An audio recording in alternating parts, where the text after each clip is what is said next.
If you've been on TikTok for a while, you must have heard about a ton of Africans telling you that Europeans stole Africa's resources. Now, there's a lot to say about that. First and foremost, most of these resources are still in Africa, and they're not being stolen by Europeans. They're actually being sold to Europeans by the African state leadership. Your own elites are robbing you. It's not us doing it, not anymore. The real issue, they're actually being sold to Europeans by the African state leadership. Your own elites are robbing you. It's not us doing it, not anymore. The real issue, of course, is why aren't Africans using their own resources to do things? Why does Mr. Beast have to go to Kenya to build water wells? Why didn't the Kenyan government do it themselves? I suppose the Kenyan government could have done it themselves. They just chose not to do it. Nigeria is now a country of almost 220 million people, the largest country in Africa. But they only produce about 10% of the electricity that a small country like Hungary. Hungary only has 10 million people, but they produce 10 times as much electricity as Nigeria does.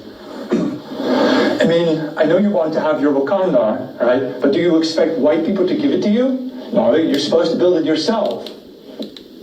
Electricity as Nigeria does. I mean, I know you want to have your Wakanda, right? But do you expect white people to give it to you? No, you're supposed to build it yourself.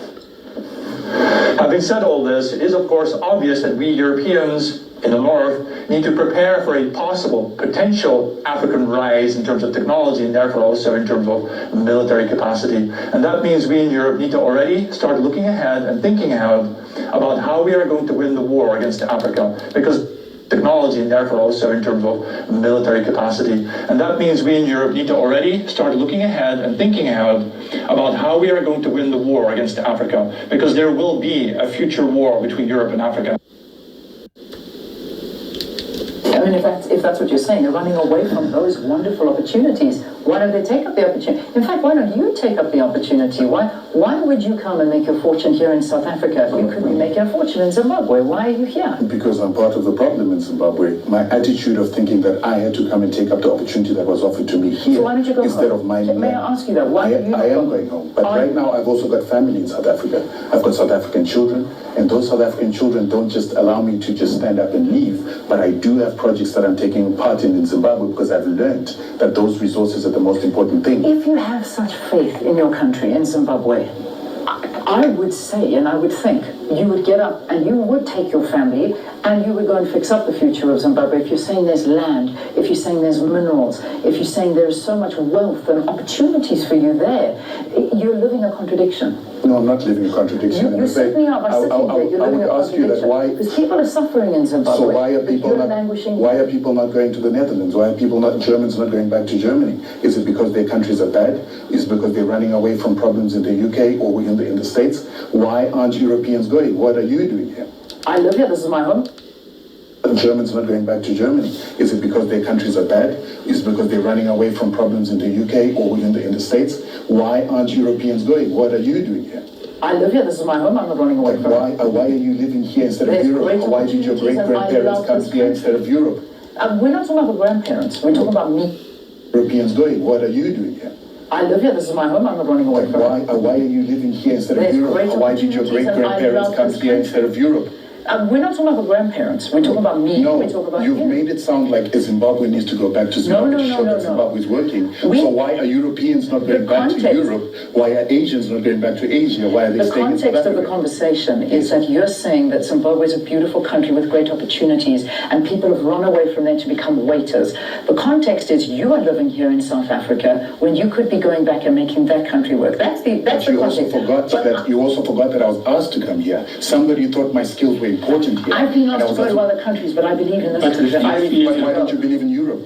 No, I believe in South Africa. Why don't you believe in Europe? I believe in my country. Why don't you believe in Shalom, Yasharal, all praises and glory goes to our mighty power, Yahweh, Hashem, Yahushua, Hashem, Rakakwadash. Double honors to the apostles of Great Millstone and salutations to the legmen feeding the sheep of Yahweh, Hashem, Yahushua, in sincerity and truth with this great gospel. Coming out of our Bible, man, coming out of our Bible. And Esau, Edom, man, this is the devil that the Bible speak of, right? Esau, Edom, the man who don't know how to keep at home, right? right, who's in everybody's country acting like it's his property. It's the world. Actually, right, the earth was given into his hands, so he has that spirit on him, that attitude. The motherfuckers in South Africa telling the Hamites to go back to their own country. Right, you got a fucking pale-faced devil straight out of the Netherlands, European, straight out of the Caucasus Mountains, right? Telling the Hamites to go back to their different countries. And she's living in their countries. That's the kind of madness you got going on right now, man. You see, the end is near for Esau Edom, and Esau Edom knows it, right? At one time, Esau Edom would have forced your ass to go back to your country, right? He would have started a war, a coup. Now that these things are not working no more, it's like, he can't take it. He can't take it. The devil's preparing for a fight against dark nations, man. They know it's coming. It is inevitable. It is guaranteed to happen, right? Because it was spoken of in the scriptures. I'm going to go to the book of Matthew 24, verse 3. It says, and as he sat on the Mount of Olives, the disciples came unto him privily, saying, tell us, when shall these things be? And what shall be the sign of thy coming and the end of the world? And the end of the world, man, because that's what it's all about, the end of the world. What world? Is it talking about the destruction of Earth? Right, like Esau want to show you in the movies, comets coming from the heavens and destroying the globe, destroying the Earth. Or the volcanoes erupting and blowing the Earth from the inside out, right? This is madness.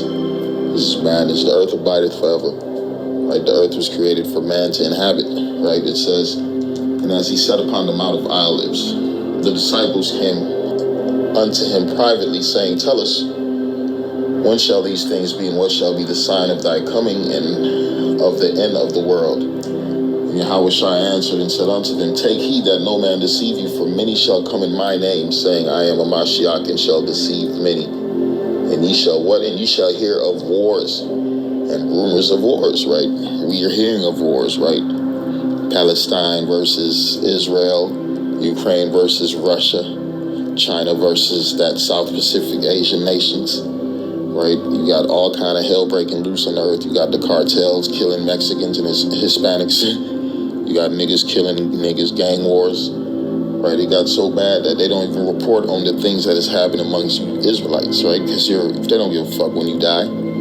They don't care when you die, right? It says, for nation, and ye shall hear of wars and rumors of wars, right? We're just hearing about, hey man, he said to get ready, Europe. We're going to have to get ready to fight against the Africans, right? He said, you blacks think you're going to get a Wakanda? You think the white man going to build you a Wakanda?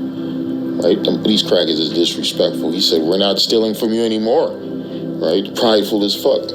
But the thing is, you got to pay for the past, right? You got to pay for what your so-called ancestors has done, which you are the reincarnated spirits of your wicked-ass fucking ancestors, right? It says, for nation, I'm going to read it again, and ye shall hear of wars and rumors of wars. See that ye be not troubled, for all these things must come to pass, but the end is not yet. For nation shall rise against nation, and kingdom against kingdom. And there shall be famines, and pestilence, and earthquakes in diverse places. All these are the beginnings of sorrows. The beginning of sorrows.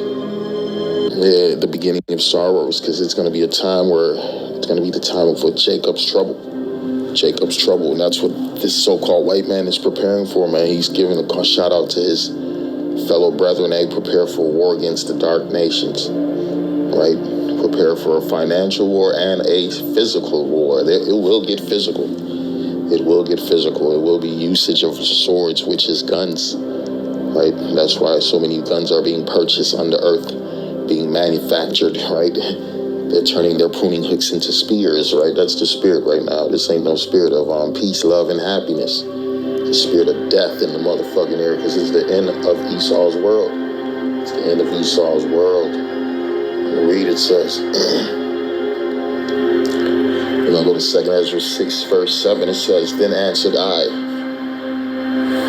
and said, what shall be the parting asunder of the times, or when shall be the end of the first, and the beginning of it that followeth? And he said unto me, from Abraham right, from Abraham unto Isaac, unto Salaki, and from Abraham unto Isaac, when Jacob and Esau were born, of him Jacob's hand held first the heel of Esau. For Esau is the end of the world, and Jacob is the beginning of it that follow. If they just asked Yahushua, what will be the signs of thy coming and of the end of the world? And the Lord's, here it says in 2nd Esdras, for Esau is the end of the world, and Jacob is the beginning of it that followeth, right? We're looking at the end of Esau's ruling class. The world, him being in power, him being over other nations, right? After this, he's going to be at the bottom forever. Well, for 1,000 years until we eradicate him from off the face of the earth. That is the future of these Edomites. No more greatness, right? No more going around the world setting banks and collapsing kingdoms, setting up banks and making people slaves to his currency, to his ways, to his democracy, right, to his rulership. That's what's happened, man. He's in rulership and everything is upside down. The whole world is out of order, right? That's why everybody want to know what's going on. We know what's going on. It's the end of a age, the end of an era of wickedness. Esau's wickedness. This is the book of Job 20 and 18. It reads, that which he labored for he shall restore, and shall not swallow it down. According to his substance shall the restitution be, and he shall not rejoice therein. Right? This devil talking about, we're not stealing from you. Not anymore. What else he said? He said, it's your people selling it to us, right? These devils set up these puppets that really work for them, that went to their schools and that were trained by their alphabet thugs, right? They set up these leaders and then they talk about, it's your leaders doing it to you. It's your leaders, yeah, because these leaders are your puppets, right? Are your puppets, man, because you were set up in this society to manipulate minds, to deceive people and take their resources. You are the devil that the Bible speak of. Job 20 and 18, that which he labored for shall he restore, and shall not swallow it down. According to his substance shall the restitution be, and he shall not rejoice therein, because he have what? Because he have oppressed and have forsaken the poor, because he have violently taken away an house which he builded not. Right? This man is in everybody's country telling people to go home. He's in America telling so-called black people to go home, when half of these so-called black people are Native Americans, are natives of America, right? He done turned himself into a $5 Native American. Now it's a lot of descendants of crackers talking about, we're Native Americans. Yeah, we're Native Americans. If you don't get the fuck from around here, right? That's why the Lord got to sift the house of Israel from amongst all nations, because this devil has spread itself amongst all nations and has infiltrated all nations, right? Because he have oppressed and have forsaken the poor, because he have violently taken away an house which he builded not. Surely he shall not feed, surely he shall not feel quietness in his belly. He shall not save of that which he desire. There shall none of his meat be left, therefore shall no man look for his goods. Here's the point, in the fullness of his sufficiency he shall be in straits, every hand of the wicked shall come upon him. Right? That's when Jake gonna put their hands on this motherfucking devil. Right? This wicked is talking about the laborers.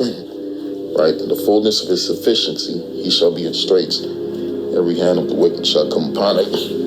Right? You got these devils in everybody's country ruling the show. Right? Them workers gonna kill you. You devils in them times, man. The Lord gonna put a spirit on Jake to flip on you motherfuckers. It's the book of Isaiah 14 and 21, and it reads, prepare slaughter for his children for the iniquity of their fathers, that they do not rise, nor possess the land, nor fill the face of the world with cities. Right? This is talking about the end of Edom, right? It says prepare slaughter for his children for the iniquity of their fathers, right? The devil talking about, we ain't doing it, not anymore. Yes, you still doing it, and yes, it was you who did it. And you are the children of your fathers. And shit, you gotta pay, right? It says, prepare slaughter for his children for the iniquity of their fathers, that they do not rise, nor possess the land, nor fill the face of the world with cities. right? It's over for Edom.